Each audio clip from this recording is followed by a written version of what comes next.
The warning sirens screamed across Harvest Point at exactly 3 in the afternoon. Emma Chen dropped the basket of vegetables she had been carrying. The tomatoes rolled across the dusty ground as she looked up at the sky. Her heart pounded in her chest. She knew what those sirens meant. Everyone in the colony knew. Dragons.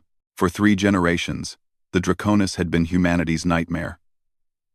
They came without warning. They destroyed without mercy. Entire colonies had vanished under dragon fire, leaving nothing but ash and silence. The Galactic Council had tried to make peace 17 times. 17 times. The dragons had rejected every message, every offer, every plea. Now they were here. Emma was 12 years old. She lived on Harvest Point with her parents, who worked the far fields growing crops for the colony's 3,000 residents. It was a small settlement, peaceful and quiet. The kind of place where children played outside until dark and neighbors shared meals on warm evenings. Everyone said they were too small to matter, too remote for the dragons to notice. Everyone had been wrong. 3 massive shapes descended through the clouds. Emma stood frozen, watching them grow larger and larger. The dragon warships were nothing like human vessels. They were organic, living metal that seemed to breathe and pulse. Each one was the size of a city block, with wings that blotted out the sun. People ran screaming toward the evacuation shuttles at the colony center. Emma wanted to run too, but her parents were 5 miles away in the eastern fields. The communication device on her wrist buzzed desperately. Her mother's voice cracked through the static. "Emma, baby, get to the shuttles. Run." "Mom? Where are you?" "Mom, we're too far away. Just run. We'll find another way. Please, Emma." The transmission cut off. Emma looked at the shuttles. They were already lifting off, packed with terrified families. She looked toward the eastern fields. Dark smoke was rising from somewhere beyond the hills. Her feet moved before her mind could decide. She ran toward home, toward the farm, toward the only place she knew. Behind her, the 3 dragon warships landed in the colony center with earth-shaking force. Emma reached the farm in minutes. Her lungs burned. Sweat poured down her face. She expected to see fire and destruction. She expected to die. Instead, she saw something impossible. 3 dragons stood in the middle of the crop fields. They were enormous. Each one was at least 30 feet tall, covered in scales that shimmered like stars. Their wings were folded against their backs, but Emma could see they would span 100 feet when opened. Their eyes glowed with an ancient intelligence that made her feel very small and very young. But they were not attacking. One dragon held something carefully in its massive claws. Emma squinted, trying to see clearly through her fear. It was small, about the size of a large dog. It was covered in scales too. But these scales were dull and damaged. Burns marked its body. Dark blood dripped onto the ground. A baby dragon. The adult dragon made a sound, low and rumbling like distant thunder. It was not a roar of anger. It sounded almost like crying. The other 2 dragons also carried small shapes, more baby dragons. All of them were injured, bleeding, barely moving. Emma's fear battled with something else rising inside her. She had grown up on a farm. She had helped birth calves and bandage injured animals since she was 6 years old. She knew suffering when she saw it. The largest dragon turned its enormous head toward her. Its eyes were the color of liquid gold, ancient and deep. Emma felt those eyes looking into her soul. She should have been terrified. She should have run. Instead, she took one small step forward. "You're hurt," she whispered. Her voice shook, but she kept speaking. "Your babies are hurt." The dragon lowered its head slightly. The baby it carried whimpered, a pitiful sound that broke Emma's heart. The little dragon tried to move, but it was too weak. Its eyes, smaller versions of its parents' golden gaze, locked onto Emma. Something passed between them. Understanding without words, need without language. The baby dragon crawled forward, dragging itself across the dirt with its tiny claws. Its parent made no move to stop it. The other 2 adult dragons stood perfectly still, watching with those ancient, desperate eyes. The baby dragon reached Emma's feet and collapsed. Its breathing was rapid and shallow. Up close, Emma could see the terrible wounds covering its body, burns, cuts, and something that looked like shrapnel embedded in its scales. This was not damage from a crash or an accident. Something had attacked these babies. Something had tried to kill them. "Oh," Emma breathed. "Oh, you poor thing." Her grandmother's voice echoed in her memory. "Kindness costs nothing, Emma. Even when you're scared. Especially when you're scared. Choose kindness." Emma knelt down. She reached out slowly, expecting the adult dragons to react, to protect their young. But they remained still. The baby dragon's scales were warm under her fingers. It made a soft, chirping sound and leaned into her touch. "It's okay," Emma said softly. "I'm going to help you, I promise." She looked up at the 3 adult dragons towering over her. They were her species' greatest enemy. They had destroyed colonies and taken countless lives. They should have killed her the moment they saw her, but their eyes held only one thing: hope. Emma stood carefully, cradling the baby dragon in her arms like she would carry a sick lamb. "Come on," she said to the massive creatures watching her. "The barn has supplies. We can help them there." She walked toward the barn, carrying the enemy's child, and the dragons followed. The barn smelled like hay and medicine. Emma had spent countless hours here helping her father treat sick animals. She knew where everything was kept, even in the dim light filtering through the wooden walls. She laid the first baby dragon on a bed of clean straw. The little creature whimpered and tried to curl into a ball. Emma's hands moved quickly, grabbing supplies from the medical cabinet: antiseptic wash, clean cloth, bandages, and a pain relief gel her father used on the livestock. "Shh," she whispered, returning to the baby's side. "I know it hurts. I'm going to make it better." The baby dragon's golden eyes watched her every movement. Emma cleaned the wounds gently, wincing each time the little creature flinched. The burns were bad, but the embedded shrapnel was worse. She used tweezers to carefully pull out the sharp fragments, working as fast as she dared. Outside the barn, the 3 adult dragons waited. Emma could see their massive shadows through the gaps in the walls. They made no sound. They did not move. They simply stood guard, watching over their young. One by one, Emma brought the other 2 babies inside. The adult dragons allowed it, though she could feel the tension in their stillness. These were parents letting a stranger handle their injured children. The trust they were showing made Emma's chest feel tight. The second baby was smaller than the first, with scales that sparkled like blue ice. Its wing was torn, hanging at a wrong angle. Emma's hands trembled as she cleaned the wound and wrapped the wing carefully. She had helped her father set a bird's broken wing once. She prayed this was similar enough. The third baby was the worst. Deep gashes crossed its belly, and it barely responded to her touch. Emma worked faster, her fear growing. What if this one died? What would the dragons do? But she pushed the fear down. Animals could sense fear. She needed to be calm, confident. "You're going to be okay," she told the injured baby. "All 3 of you are going to be fine." An hour passed. Then 2. Emma's back ached from bending over the babies. Her hands were covered in blood and antiseptic.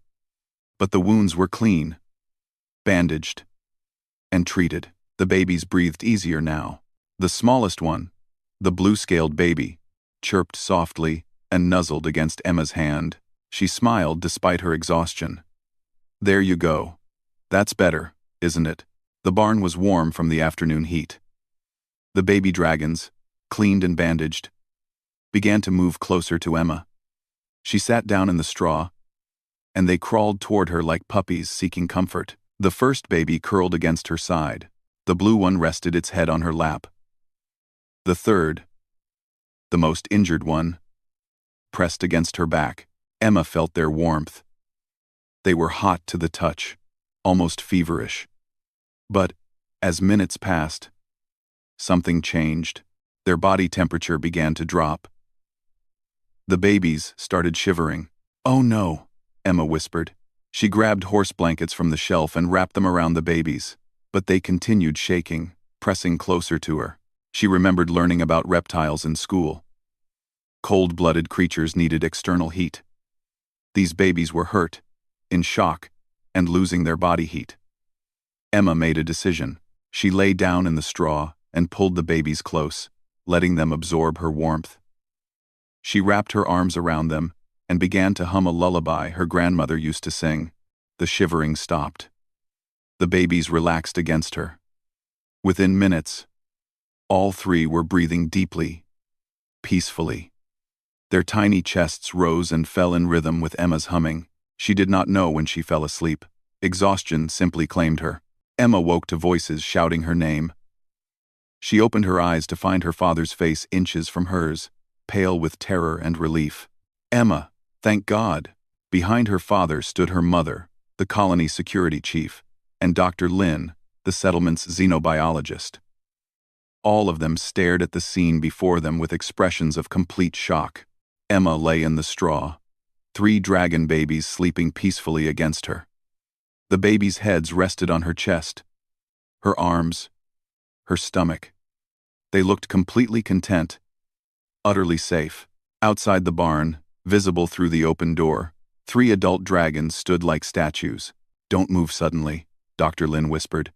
We don't know how they'll react. They won't hurt anyone, Emma said quietly, careful not to wake the babies. They came here for help. They came here for help, her mother's eyes filled with tears. Baby, we thought you were dead. When we saw the ships, their babies were dying. Mom. Emma gently stroked the blue baby's scales. Something attacked them.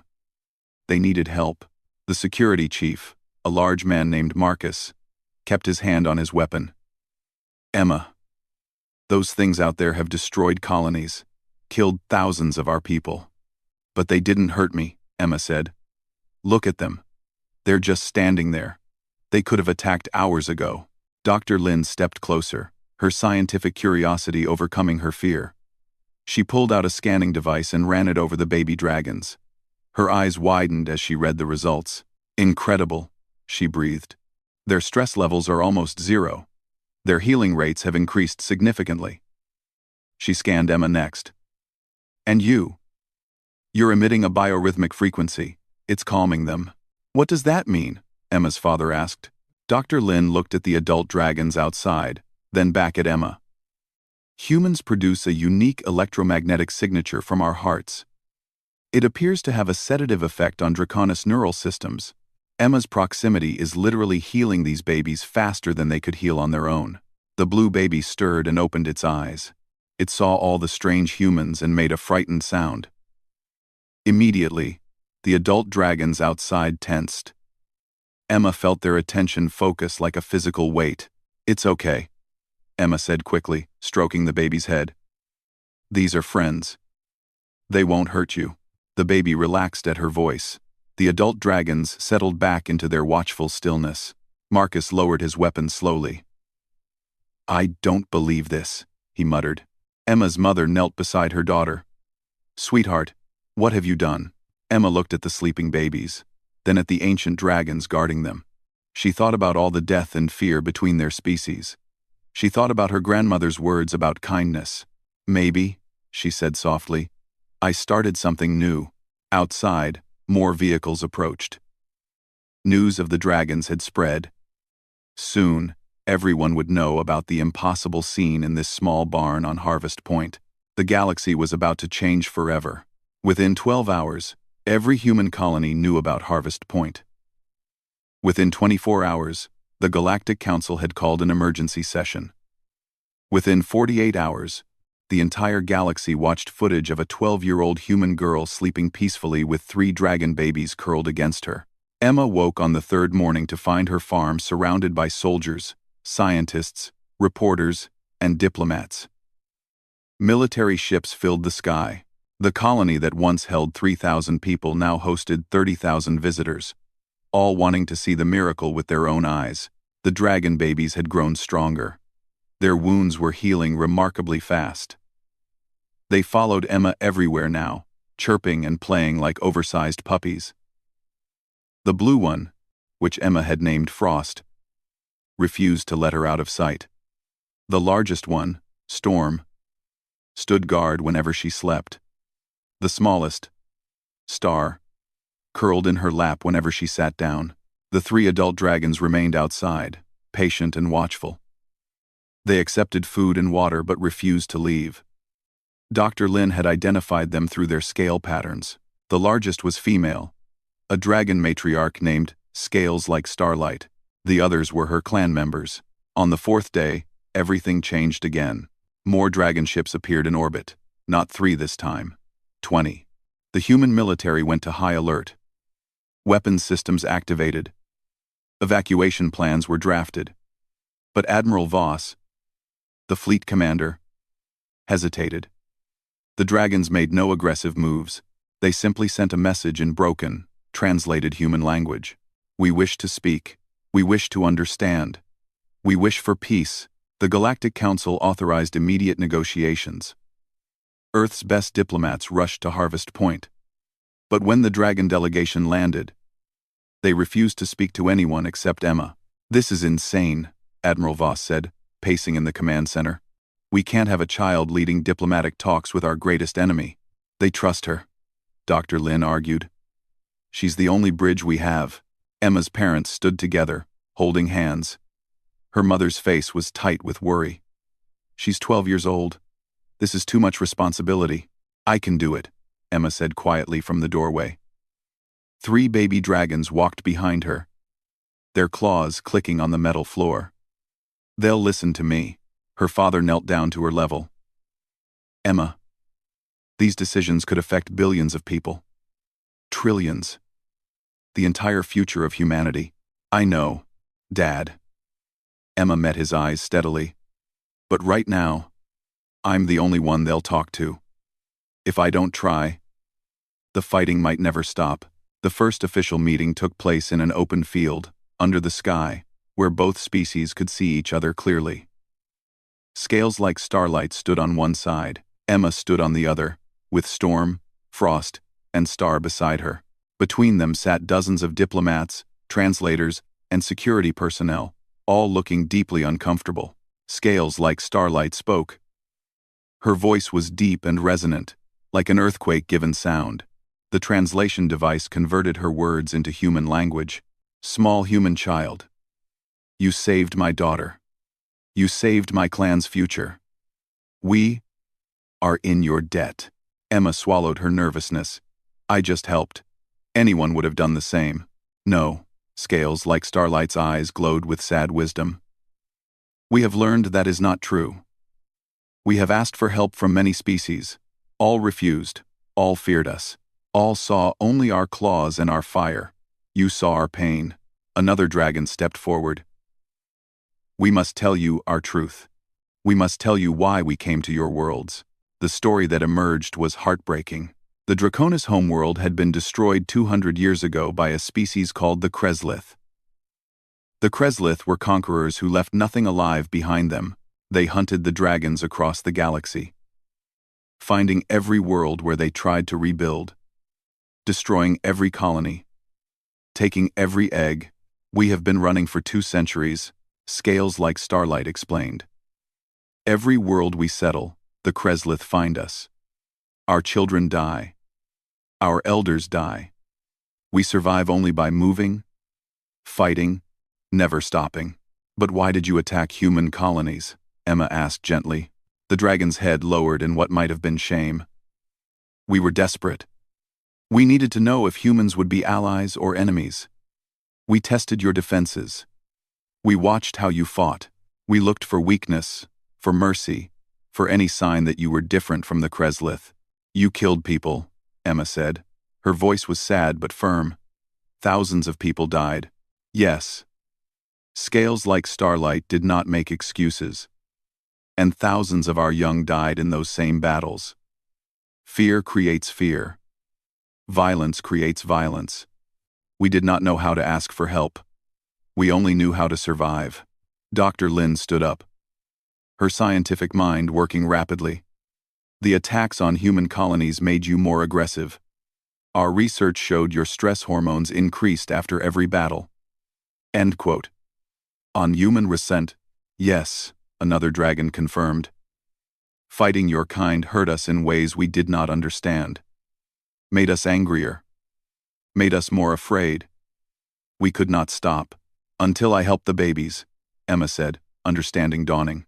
Until you showed kindness, Scales like Starlight agreed. You are young. You are small. You are weak by our standards. But you risked yourself for our children. You proved humans are not like the Kreslith. You proved peace is possible. Admiral Voss spoke for the first time. You want an alliance. We want to stop running, Scales, like Starlight said simply. We want our children to grow old. We want peace. But the Kreslith will come. They always come. A human general asked, how long do we have? Their scouts are already in this sector.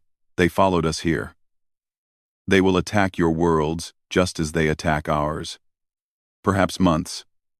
Perhaps weeks. The field went silent. Everyone understood the weight of this moment. Humanity could reject the dragons, fight them both, along with the Kreslith. Or humanity could take a terrible risk and trust their former enemy. Emma looked at Storm, Frost, and Star. They looked back at her with complete trust. She thought about all the fear and anger between the two species. She thought about her grandmother's words. We should help them, she said into the silence. Emma, her mother started. No, listen. Emma stood up, a small girl among giants. The Kreslith sound terrible. If we fight the dragons and the Kreslith, we'll lose. But together, maybe we have a chance. The child speaks wisdom. Scales like Starlight said. The child is 12, someone shouted. But Admiral Voss was studying the dragons with new eyes. What could you offer in an alliance? Strength, speed, weapons your kind cannot build. Knowledge of the enemy. Scales like Starlight spread her wings. And something your scientists have discovered, your presence calms us, makes us think clearly, makes us better than we have been. A human diplomat stood. This needs approval from Earth, from the Council, from... The communication officer's voice cut through. Sir, we're receiving reports. Kreslith scouts just attacked New Samarkand colony. 48 hours until their main fleet arrives. 30,000 civilians trapped. Everyone started talking at once.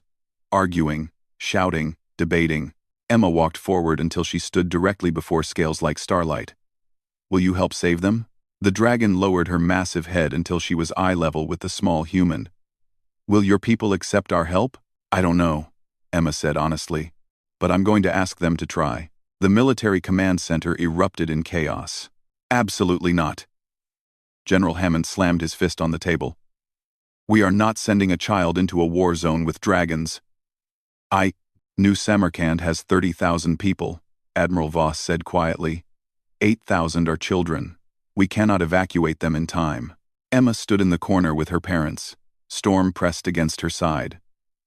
Frost and Star stayed close to her feet. The baby dragons sensed the tension in the room and made nervous chirping sounds. Dr. Lin pulled up holographic displays. New Samarkand's defenses are minimal. Standard colony protection, nothing designed for a full Kreslith assault. They'll be overwhelmed in hours. Send our fleet, someone suggested. Our nearest battle group is 4 days away, Admiral Voss said. The Kreslith arrive in 48 hours.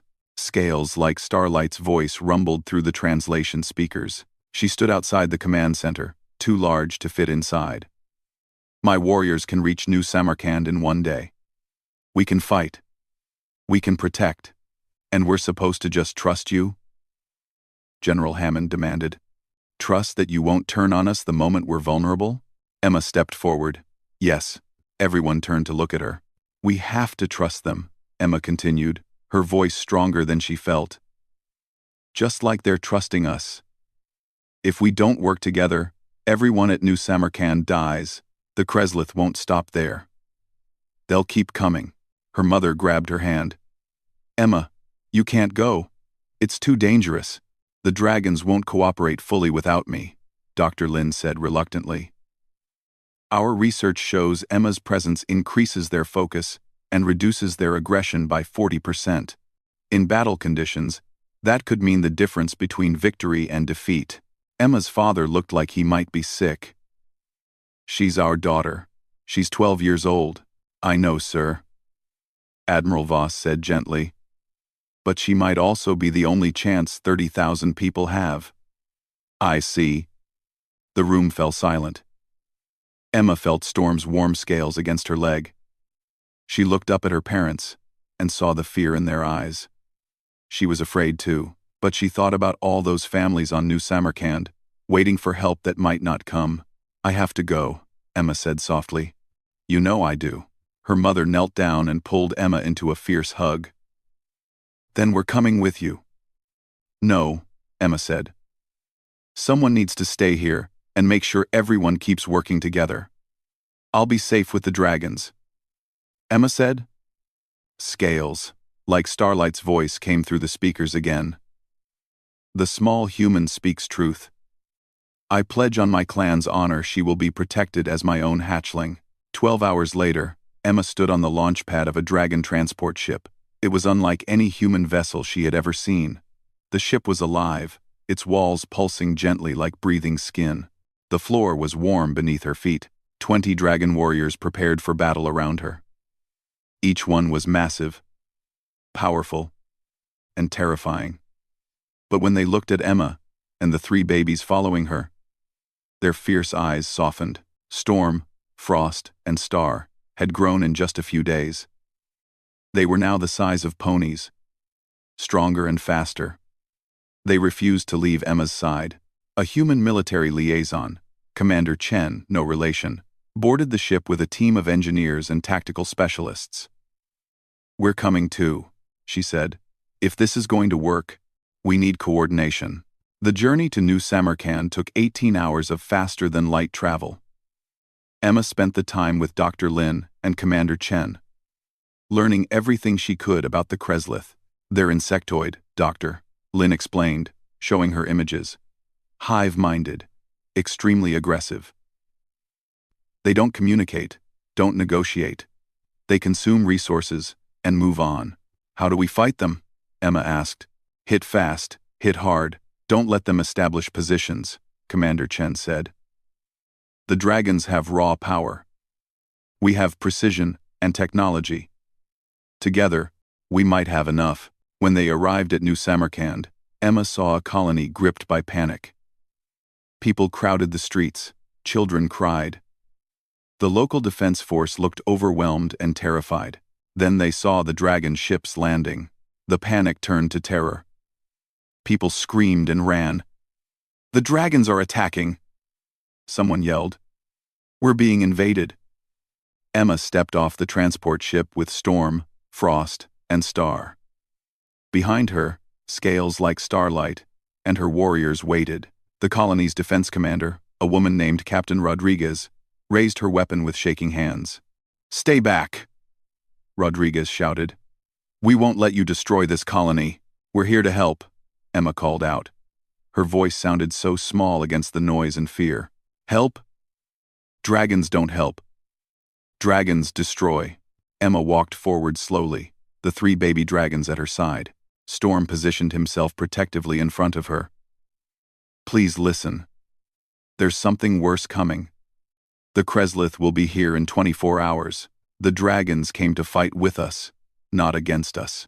"This is a trick," someone in the crowd shouted. Emma climbed onto a platform where everyone could see her. Her heart pounded, but she forced herself to speak clearly.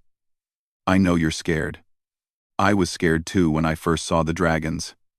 But these aren't monsters. They're parents trying to protect their children. They're refugees running from the same enemy that's coming for us." She gestured to Storm, Frost, and Star. "These babies were dying. The dragons brought them to humans for help because they had nowhere else to go. I helped them, and they're helping us now. We can be afraid of each other, or we can be afraid of the real enemy together." Captain Rodriguez lowered her weapon slightly. "How do we know we can trust them?" Scales like Starlight stepped forward. Her massive form cast a shadow over the crowd. When she spoke through the translators, her voice was solemn. "You cannot know. Trust must be earned. Let us earn it by protecting your families." Let us prove that we are allies, not enemies. A child's voice called out from the crowd. Are those baby dragons? Star chirped and peeked around Emma's legs. The child giggled. Emma saw the moment things shifted. Fear was still there, but curiosity and hope began to mix with it. We have 1 day to prepare, she said. 1 day to show the Kreslith that they picked the wrong fight. Commander Chen stepped forward with tactical displays. The dragons can provide aerial superiority. Human forces will handle ground defense and technical systems. We've developed sonic equipment that enhances dragon combat effectiveness. Captain Rodriguez looked at her people. Then at the dragons. Then at Emma. She made her decision. All right. Everyone to defensive positions.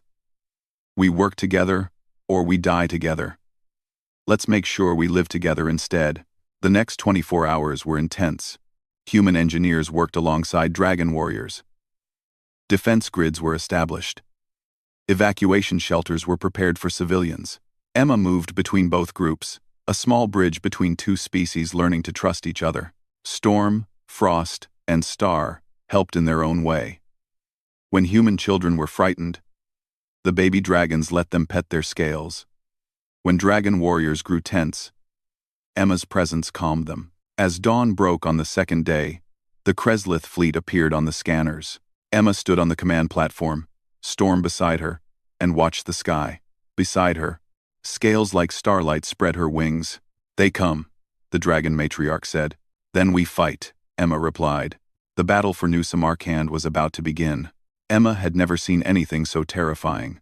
The vessels were jagged and black, covered in sharp edges that looked like they could tear through anything. They moved in perfect formation, dozens of them, blocking out the light. All positions ready. Captain Rodriguez's voice crackled through the communicators. Here they come. The first wave hit the outer defenses. Kreslith soldiers poured out like a flood of nightmares. They were large insects, each one the size of a human, with multiple legs and sharp mandibles that clicked and snapped. They moved fast, attacking in coordinated swarms. Human defenders opened fire from defensive positions. Energy weapons blazed. Explosions lit up the battlefield. But there were so many Kreslith, too many. Then the dragons launched into the sky. Scales like starlight led 20 dragon warriors into the air. They moved like living missiles, fast and powerful. Dragon fire rained down on the Kreslith forces. The insects scattered, trying to adapt to this new threat. Now, Commander Chen shouted. Human special forces teams, carried by smaller dragons, dropped into strategic positions behind enemy lines. The coordination was beautiful. Dragons struck from above, while humans hit precise targets below. The sonic equipment Dr. Lin had designed amplified the dragons' natural abilities, making their movements faster and their fire hotter. Emma watched from the command center. Storm pressed against her side. Frost and Star stood guard at the door. Grown large enough now to be formidable protectors, she felt useless, watching others fight while she stayed safe. But Dr. Lin pulled her aside. Emma, we need you to do something important. The dragons fighting out there are getting stressed. Their combat effectiveness is dropping. We need you to broadcast. Broadcast what? Your biorhythmic signature. We've modified the communication system to transmit the calming frequency you naturally produce. If you stay near the transmitter and remain calm, it will help every dragon on the battlefield fight better. Emma understood. She sat down near the transmitter array, closed her eyes, and focused on breathing slowly. She thought about peaceful things. She hummed her grandmother's lullaby quietly. Storm laid his head in her lap, and that helped too. On the battlefield, the effect was immediate. Dragon warriors who had been growing frantic suddenly moved with renewed precision. Their formation tightened. Their attacks became more effective. The Kreslith adapted quickly, as they always did. They sent heavier units, creatures twice the size of the soldiers, with armor plating and powerful weapons. The Human-Dragon Alliance began to struggle. Captain Rodriguez made a quick decision. Pull back to the secondary line. We can't hold this position. No, Scales, like Starlight's voice boomed. If we retreat, They will push to the civilian shelters. We hold here. We'll be overwhelmed. Emma opened her eyes and looked at the tactical display. The Kreslith were focusing their attack on the east side, trying to break through. If they succeeded, thousands of civilians would be exposed. What if we gave them what they want? Emma said suddenly. Everyone turned to look at her. They're trying to break through the east side, Emma explained quickly. What if we let them think they're succeeding? Pull back just enough to draw them in, then hit them from both sides. Commander Chen's eyes widened. A trap. Use their own tactics against them. It's risky, Captain Rodriguez said. Everything about this is risky. Scales like Starlight growled. But the small human thinks like a warrior. We do this. The plan was executed within minutes. Human and dragon forces on the east side staged a fighting retreat, making it look like they were being pushed back. The Kreslith, sensing weakness, poured more forces into the gap. Then the trap closed. Dragons swept in from the north and south, while human artillery opened up from concealed positions. The Kreslith forces found themselves surrounded, cut off from their main fleet. The battle turned into chaos. But now, the chaos worked against the insects instead of the defenders. The Kreslith commanders, watching from their ships, saw their ground forces being decimated. They had expected easy prey, scattered humans, and fleeing dragons. Instead, they found a unified force that fought with coordination and intelligence. For the first time in centuries, the Kreslith faced something they had never experienced: defeat. Their ships began to retreat. The ground forces that remained fought desperately. But without support from above, they were overwhelmed. Within 2 hours, the battlefield was silent except for the sounds of human and dragon forces securing the area. New Samarkand had survived. Emma walked out of the command center when it was safe. The colony was damaged but standing. People emerged from shelters, crying with relief. They saw dragon warriors landing nearby, exhausted from battle, and something remarkable happened.